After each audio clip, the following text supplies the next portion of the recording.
Thank you for being here. What a super interesting crowd also for me to talk about our projects.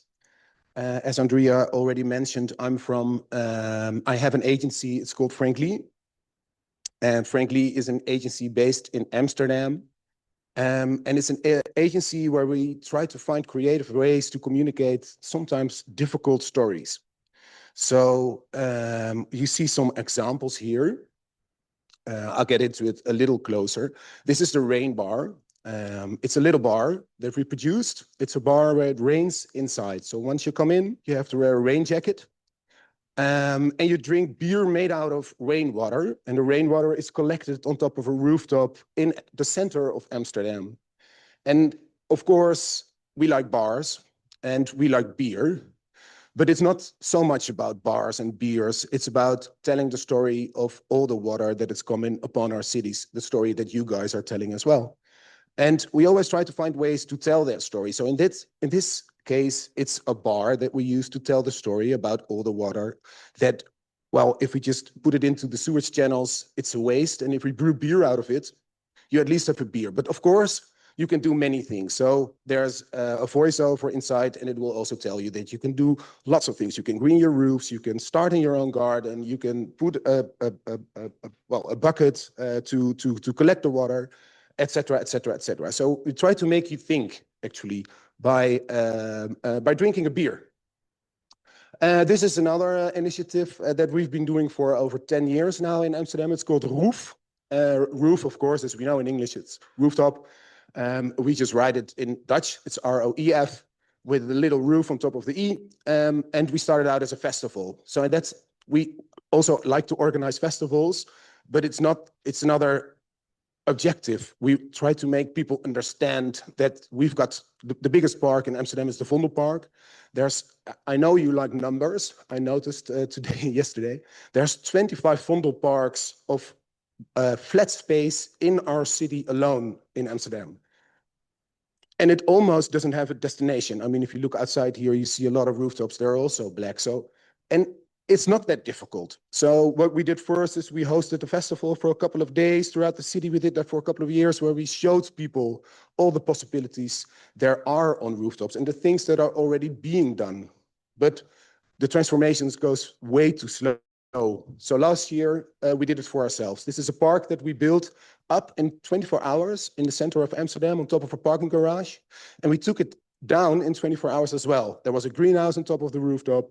There's 400 square meters of actually native plants on top of the rooftop. And it wasn't that difficult. We were able to build it up in 24 hours. Within 24 hours afterwards, it was there for a whole month. Within 24 hours, you could see butterflies. I mean, it was not only people visiting us, our audience was way bigger than only the people, but also, of course, the people we hosted with programs and workshops and other stuff. So we use a festival or a temporary park to make people understand we have all that space on top of our roofs, which we hardly use.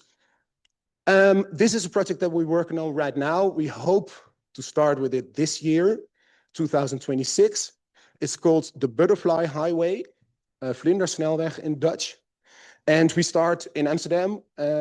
We made a plan. We were supported by the city of Amsterdam for making the plan. So that's already really nice that we were supported making a plan. And we try to encourage people to put in native and poison-free plants in their gardens or on their balcony or on the rooftop. We think we actually need three pillars. So we need the municipality. We want to work together with the municipality to make sure that policy and management will work together. So the ring around our city, which is already green, will host butterflies more because 50% of the butterflies are gone over the last 30 years. While the city is a great place to host those butterflies, there's a lot of shade and there's a lot of places where there's no wind. So it would be a great place for the butterflies, but we need policy and management to communicate more. And then we need other stakeholders like companies and different volunteering organizations to make places where the butterflies can procreate. And then, of course, we need Amsterdammers. And that's where we also come in, because we want to make a campaign towards those Amsterdammers that they can be part of the butterfly highway by just putting 3 plants on their balcony, on their rooftops, or in their gardens. But they do need to understand that they have to be native and poison-free, because there's still a lot of people that actually don't know that they're buying poisonous plants. Well, there's a lot of more to it. In Dutch, we've got a big plan. You can find it on our website, but up until now, it's in Dutch. But it might be interesting because, of course, this is not a problem in Amsterdam alone. You know, it might be something that we can do on a European scale. We're talking to city Barcelona, we're talking to Faro right now. So it would be great to do this also in an international connection with other countries. Anyway, the Dutch Championships of Tile Flipping. That was what I was invited for to talk about. It's a project that we've been doing for the last 6 years. And well, it is about depaving the Netherlands together. Well, let me start. What is a tile? In Holland, we've got tiles. They're 30 by 30 square centimeters pieces of concrete. We've got a lot of them. I see them here also quite often. But in Holland, they're really known. You know, a tile, when you talk about a tile, people from Holland will know. A tegel is a 30 by 30 square centimeter piece of concrete. And we want them out. You know, there's lots of reasons. We have heard a lot about it the last days. But we say, okay, it makes you a happier and a healthier person. You know, take out the tiles. When you look outside and it's green, scientifically proven, you'll be a happier person. That should be motivation enough, people, right? And then, of course, there's climate adaptation, water retention, biodiversity, et cetera, et cetera, et cetera. So 2020, we started. Amsterdam versus Rotterdam. I guess some of you might remember the start of COVID. There was nothing. There were no games, there were no events, and there were no festivals. So also we were going nowhere with our rain bar, our event. Everything was really restricted, et cetera, et cetera. There were no soccer games. So, but the story of climate adaptation was, of course, super important. It was a super nice summer. The sun was shining. People were already sitting at home as it was COVID. They were also sitting in their garden as it was nice weather. They were also going to the garden store to buy stuff, to green their gardens or to work in their gardens. So we thought, hey, this might be a nice time to host a competition between Amsterdam, the city we're based in, and Rotterdam, that have this rivalry kind of feel. Amsterdam versus Rotterdam. We've got Feyenoord, which is the soccer team in Rotterdam, and Ajax, that's a soccer team in Amsterdam. It's always Amsterdam versus Rotterdam. Amsterdam is bigger, it's the capital. Rotterdam has the big harbor, et cetera, et cetera. It's always one wants to win. You know, when there's a competition between Rotterdam and Amsterdam, I'm from Amsterdam, Amsterdam wants to win. So this emotion we actually used, and also the fact that there were no other games. You know, there were no soccer games, nothing. So we thought, oh, we invent a game, and we try to encourage people to take out tiles out of their own garden, and we just calculate them, and we see what city took out the most tiles in one summer. So we have 2 aldermen, not anymore because this is already 6 years ago, from Amsterdam and from Rotterdam, and they immediately liked the idea. So we asked them, because we already had a little connection with the rain bar and the festival that we were hosting. So we asked the alderman, okay, can you make a little movie where you take out tiles? And he was already wearing an Ajax scarf, and the guy in Rotterdam was already taking out the tiles and really encouraging people, okay, people from Rotterdam, we're gonna win this battle. So we had those little movies, and well, we started out and we just make sort of a tile pile. And with the tile pile, we just calculated every time how much tiles were taken out of the 2 cities. I don't know, the letter type the capitals are a bit weird, but that's probably because, well, it should be different, but I hope you can read it. So we started out with 2 municipalities, but now over the whole of Holland, we've got more than 203 municipalities that are competing against each other. And it's not only in Holland, it's also in Flanders. So last year we had 150 municipalities in Flanders also. Because after the first year, municipalities started to call us. Can we join? Can we join this competition? We want to be a part of it. And we thought, okay, that might be nice. We're onto something. Let's see if we can make this bigger. So by now we're about 350 different municipalities over Flanders and Holland. And the whole idea is that everybody can join. So it doesn't matter if your municipality is a part of the competition or not. You can always join by greening a garden and just send us a few pictures of what you've been greening. And we'll put that into our tile pile. So here you can see our website. It's super easy. You just write down your name, tell me where you're from, how many tiles you flipped out. And of course, we need proof. So by this, we get a lot of pictures. And that's, of course, super nice because we have a lot of proof and there's a lot of pictures and there's a lot of user-generated content. And also online, people really like those makeovers. It was gray and now it is green. So that's something that we can use in the way that we communicate, of course. And there you see the tile pile. This is the tile pile up till now. That's our national tile pile, only Holland. It's over 20 million tiles over the last 6 years that have been removed out of Holland alone. And again, I notice you like numbers. So this is 20 million tiles, but I just looked it up very, very quickly. And this is what chat says. So I don't know, but I think it might be true. There's 5.5 million backyards in Holland. And together they contain 550 million to 560 million square meters. So, okay, we do have some challenges, and I see that, and I hear you guys also talking about this, but this is privately owned gardens. I mean, we don't have to buy farmers out from these places. This is where we make those people happier. So we have to use that.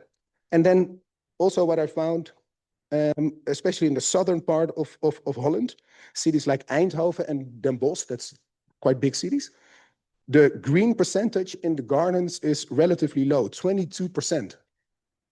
So a lot of possibilities still. So we need to work on that. So that's what we're doing. Anyway, this is the tile pile. Now, it's all in ranks. So we've got like the big cities, the small cities, the middle cities. We have a tile per inhabitant. So we divide the amount of tiles that have been taken out of a municipality through the amount of inhabitants that live in that city. We have golden shovels. We have a golden tile for the city that takes out the most tiles, absolutely.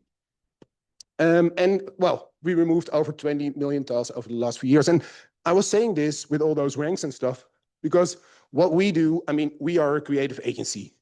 This is a citizen empowerment campaign. So we want to make people go into the garden and remove those tiles, take them out. So that's citizen empowerment. And we do make impact because 20 million tiles, I mean, it's a drop on the hot plate, we would say in Holland. I don't know if that's something that you would say in English as well. Of course, it's small impact, but it's about awareness. And almost on a daily basis, we see news coverage because it's a competition. Someone's winning. So there's always a small municipality somewhere in the south of Holland that says, oh, we're doing better than this and that city. We might win the golden tile. So we like to hand out as much prizes as possible. So as said again, there's the golden tile. This is our UEFA Cup. This is the most important prize. Spray painted gold by me, myself.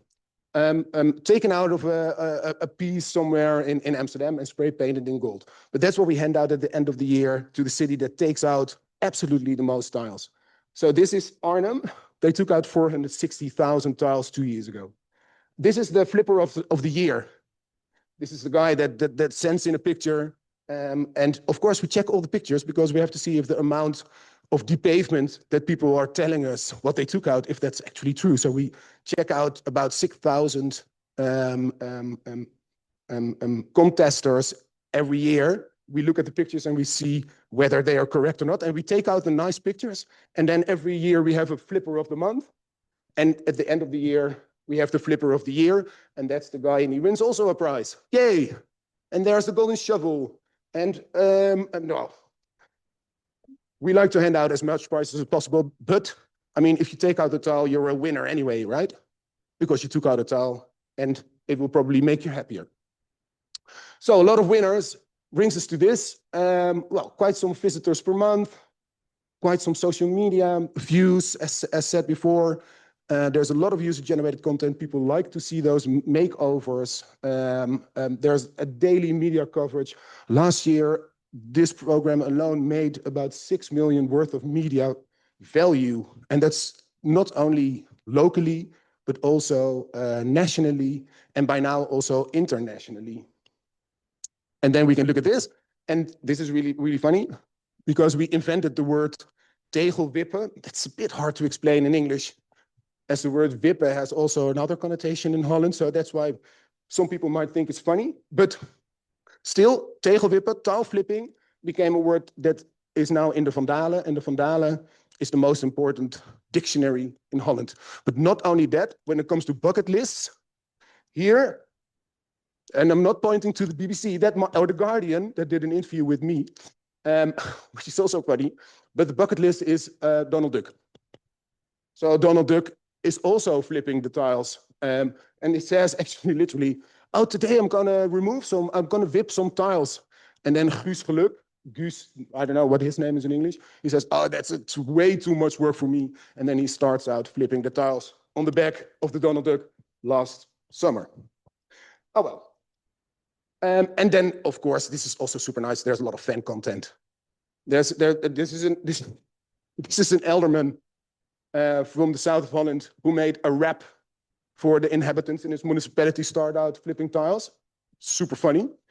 There's a big car here driving around the south of Holland for carnival. People are making songs to promote the tile flipping competition. It's super funny. But of course, we also encourage that. So municipalities can, well, order a flip kit with us so they can promote that they're being part of the flipping. I'll go through it quickly. They're driving around 60 tile taxis throughout Holland. This is not something that we invented, but it started the first year that the municipality of Amsterdam thought, okay, we want to win.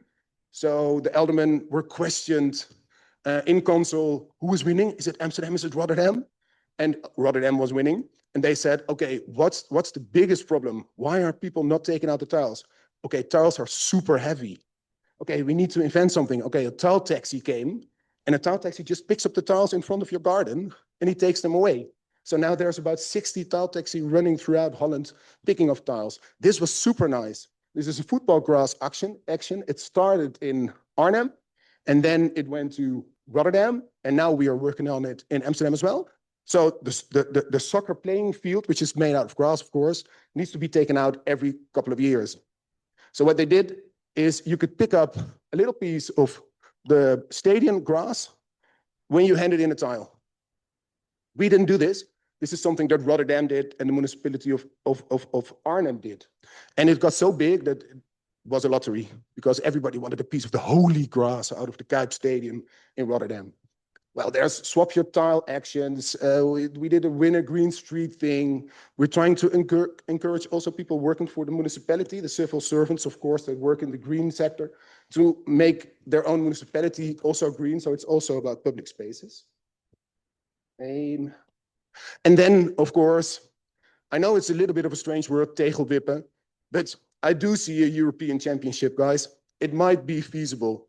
I mean, of course, we have the tile. It's that 30 by 30 square centimeter piece of concrete, but we need not only to depay Flanders and not only Holland, but the whole of Europe. So maybe we can find a way to make a big depavement competition and have a real UEFA Cup and hand out the golden gnome at the end of 2027. Let's do it. But of course, flipping is more important than winning. Thank you.